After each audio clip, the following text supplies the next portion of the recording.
Hello everyone, welcome to my channel Telecast-tv. I'm Miracle Angela. You're watching a conversation with Barrister Kenneth Okonkwo speaking extensively and bitterly about the Senate President, Senator Godswill Akpabio. He has disgraced Nigerians representing a country as the Senate President.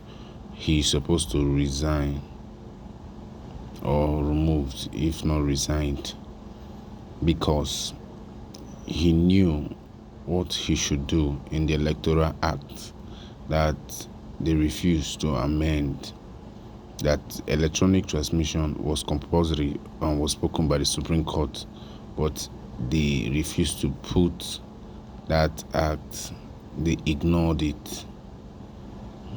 Barrister Kenneth Okonkwo said Godswill Akpabio, Senator Godswill Akpabio, is a threat to democracy.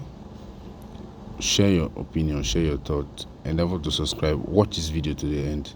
Don't miss trendy videos.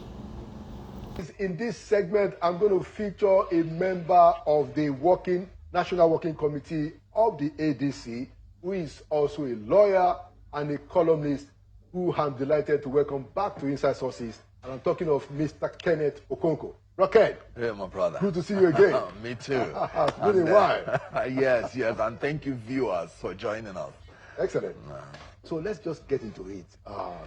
This last few days, the Senate had a plenary session where the Senate President said, look, the ruling about electronic transmission of results is that we're going to leave it the way that it was in 2022, the act. Now, before you answer that, the background is that both members of the House of Reps and the National Assembly, their electoral committees, agreed that, look, we need to mandate electronic transmission of results. They all agreed. The Senate members, the House of Reps members, they agreed. There were all kinds of retreats and meetings, behind the scenes stuff. But here comes Senator Godswill Akpabio and attempting to knock all of that down. Mr. Okonkwo, how do you respond to this? Well, let's say that it's pathetic, it's depressing, and very irritating that the Senate President, that is the first amongst equal, he's just a senator, that his own colleagues chose to preside over them, will unilaterally, in cahoot with some of his gang in the National Senate, try to cunningly and surreptitiously overrule the entire Senate.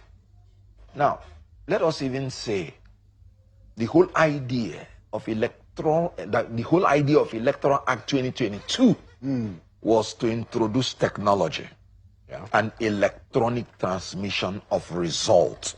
That is the whole reason for it. If you recall, President Buhari, the first time they amended the act without putting the provision for the electronic transfer, he refused to assent to it until they put that provision. So the issue here is that there is an outcry that after the election of 2023 and the petition and the determination of the issue by the Supreme Court, people are no longer sure whether it is mandatory or discretionary on INEC to electronically transmit. And the Supreme Court noted that. Of course, I disagree that it was not mandatory. It was mandatory in Electoral Act 2022. But the Supreme Court is the final court. The Supreme Court noted that because of some vagueness in some sections, especially 60 subsection 5, where they use the word transfer without using the word transmit, that it could result in some vagueness. And then there is a need for the legislature to make it mandatory. Let me tell you the beautiful, notable pronouncement by Abba Aji, Justice of the Supreme Court, as he still is. He said, modernity and technology stare us in the face, and we cannot turn back the hand of time. He said, to go against the use of technology and electronic transmission and transfer of election results in this high-tech era and period is to be an enemy of democracy, and to stick to the vicious cycle of election rigging, manipulation, falsification, and subterfuge. This is the pronouncement of Abahaji, Justice of the Supreme Court. And he went further to plead with the legislature that they should amend this. Is it the 2023? 2023 Okay. article versus INEC. Okay. Number 2, 2023. Okay. 19 Nigeria Weekly Law Report, part 1917. Right. 761 at page 876. All right. Good. And in 877, the learned judge Abba Aji of the Supreme Court went further to plead with the legislature to please nip this confusion in the bud by making it clear and unambiguous through amending the process that legislature, that INEC does not have any discretion, that it is mandatory. Mandated. I had to state the case. Atiku's case was the only presidential appeal that was considered by the Supreme Court. So it is the only appeal now that tells you the position of the Supreme Court as long as presidential election is concerned, using the Electoral Act 2022. Now, some judges, even in that judgment, like Akomai Agim, was of the opinion that 2022 Act made it clear that electronic transmission is compulsory. He said it must be done. So the issue here is that some judges differed. Yeah. But the issue here is this. Why would the legislature prevaricate on an issue that the Supreme Court had told you that it encourages electoral rigging, manipulation, and makes you an enemy of democracy? What it means is that Senator Godswill Akpabio has become an enemy of democracy and is sticking to the vicious cycle of election rigging, manipulation, falsification, and subterfuge by trying to maintain the same provision that Supreme Court told you that if you do, you are an enemy of democracy. That man is an enemy of democracy and should be removed if he doesn't resign. Wow. Well, I mean, it is quite a very serious matter, because I had a conversation with Mr. Clement Okonkwo, the day right after, and he said to me that, look, he is the executive director of Policy and Legal Advocacy Center, and they've been working with the National Assembly, behind the scene, even trying to facilitate some of the retreats. And he said that at all the retreats held in Lagos and other parts of the country, members, each of the houses, they have their electoral committee members. As a matter of fact, Senator Lalong, who was the DG for APC presidential election in 2023, was the chairman of the Senate Electoral Committee, and they all endorsed. They all endorsed this idea. Yeah, mandatory transmission. So Absolutely. That is why many Nigerians, are quite outraged. It is unbelievable. So the next question I'd like to ask you is that. Yes. I know that, I don't know whether you are quite a politician, you are a new breed of politician. How is it possible, Yes. Ken, Yes. that the Senate President can have that kind, let's even forget the audacity, but how can he prevail when the Committee of Senate had recommended something that is different? How does that even happen? In one word, corruption. When people hear corruption, they always rush to think it is only financial. No. Corruption is the abuse of public office for private gain. Corruption, the whole idea is for self-preservation. The whole idea is that they know they've lost the support of the Nigerian people. And so they want to rig the 2027 election before it even started. Look at shifting the notice, the time INEC will give notice. By half. No, what sense does it make? You know why? Because if they conduct their primary earlier, people who will be dissatisfied because they are going to implode will have the opportunity to find alternatives before the time. So they want to, personal gain. So they want to cut everything in order to make sure that they survive. Private gain. So this is simply corruption. And if you witnessed the proceeding of the House, you saw the way he just told somebody, move a motion, another second. Those in support say, look, if you have been in such parliament, and I'm telling the truth, at times people will be just discussing because they know what they have already agreed on. So they will just be saying, I, in all this. They will not know that some evil has been done. Let me tell you something. Even if Tinubu comes out unopposed in 2027, he will fail. Because our constitution is clear. That even if you are the only person that came out, they will still ask Nigerians to vote whether yes or no. Right. That you will, more people will vote no. How can you vote yes? No, let me tell you. Would there be any person that is sane that will transport himself under the new flight tickets cost of Tinubu, 500,000 naira, to go to his village, to go to the cubicle, to vote for Tinubu? No, is it possible? Okay, without preempting things. The person cannot even travel through the land because he will be afraid that he will be terrorized, kidnapped, or killed.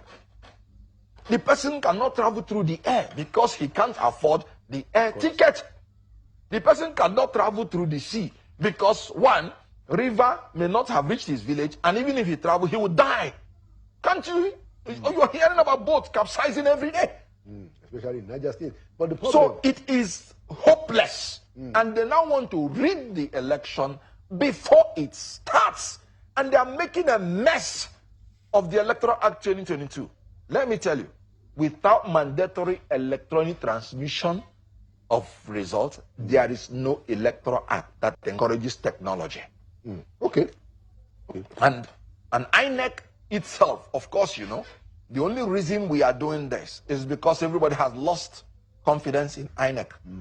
In that Supreme Court judgment, Justice Nyango Koro, Justice of the Supreme Court, as he still is, he said, truth be told, that the non-transmission of the election results into the INEC Rev portal in real time, electronically, reduced the confidence of the people in the election.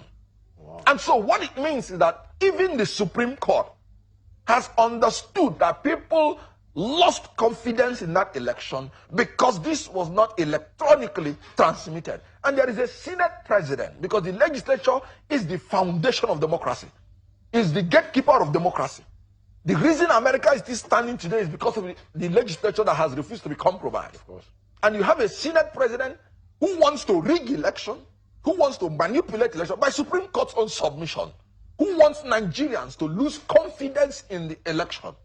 Because the Supreme Court has told you that the best way to make sure that the people have confidence in the election is immediately you finish in the polling unit, let them see their result in their own phone. And let me tell you, when people are debating, the legislature should better have an interpretative clause to every word they use. I told you that, in my own opinion, there were substantial provisions that made it mandatory for INEC to transfer and transmit. Section 62, good. Section 62, verse 2. Section 62, subsection 2. Is very clear.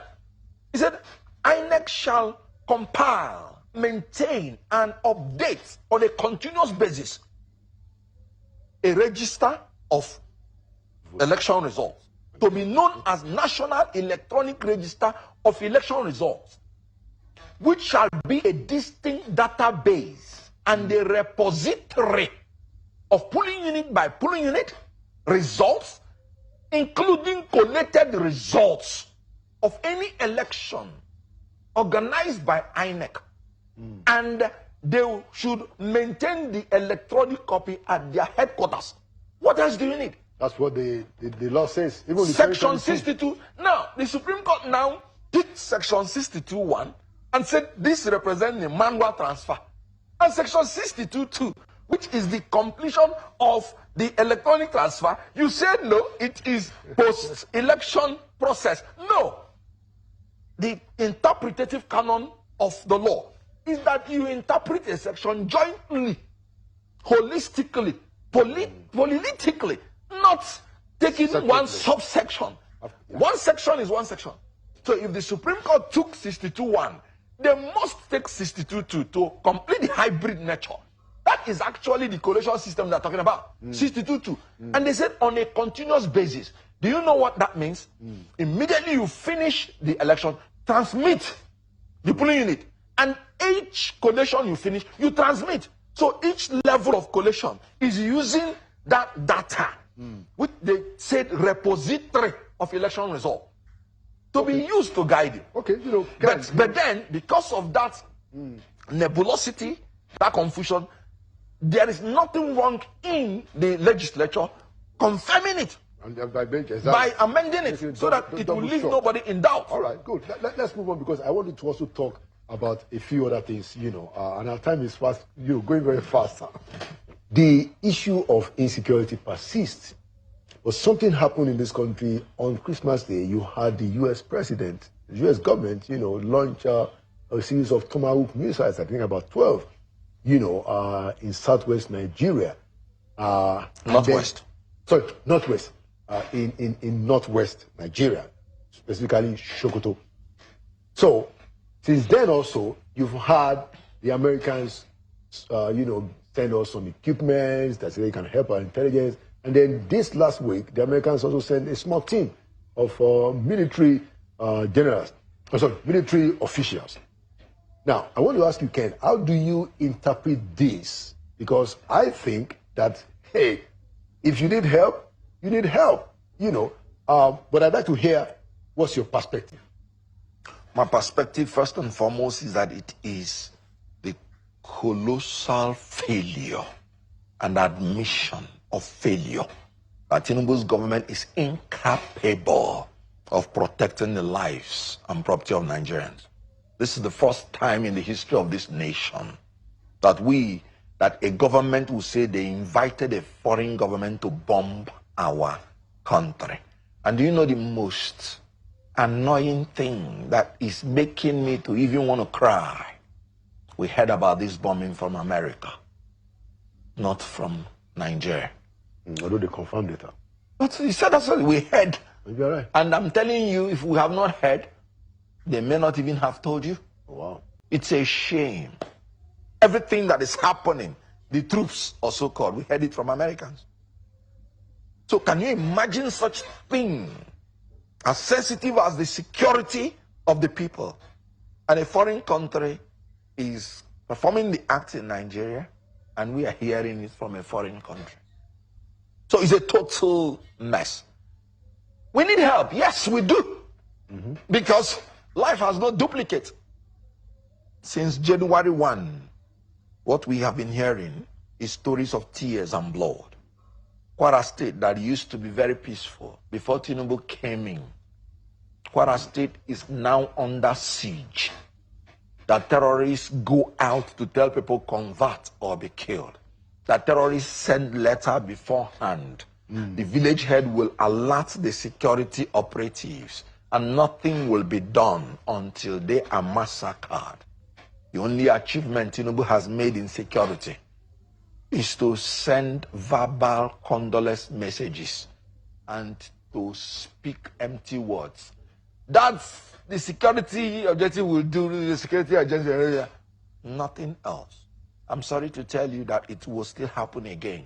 But okay. I want to tell you, the last time I was talking with you, last 2 years or thereabout, I told you these governments will fail And the reason is this: they know the solution, but because of their own self-preservation, they don't want to cure it. Simple. State police. I remember I told you that 4 years you will see this state police will not come. You said you will be shocked.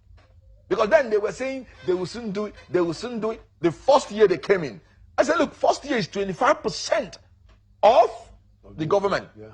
Now it's 75%. We're approaching the third year. Have you seen state police? That is why it will happen again. We have about 923,000 square kilometers of land in Nigeria. Look at how many we have in our security forces. Do you think that even when they are well equipped and well motivated, they will be able to oversee all? America, with its sophistication in technology, they have federal police, they have state police, they have community police. Yeah. Every university has its own police system. Why don't we have the same thing in Nigeria? You want to monopolize all the forces so that you can use them to intimidate and manipulate the system for your self-preservation. That is all. So, unfortunately, do you know the annoying thing? In Tinubu's regime, people are killed not only by human terrorists, but by even animals. A young lady, rising star, if the lady with the golden voice, a snake, beat her. Are you going to hold the president? Absolutely. They went to all the medical centers and all the hospitals. Anti-snake venom was not there. Johesu, 90 days have been on strike. And this is the government that is borrowing all this money, that has stopped fuel subsidy, and the health system has collapsed. If that health system was working, that lady would be alive. I can't remember the last time I heard that snake bite killed somebody. But look at this rising star. But have you not noticed that one young lady that was the best nurse 2025, Chinemerem Chimeziem, died? One chance people. Security coming to in FCT.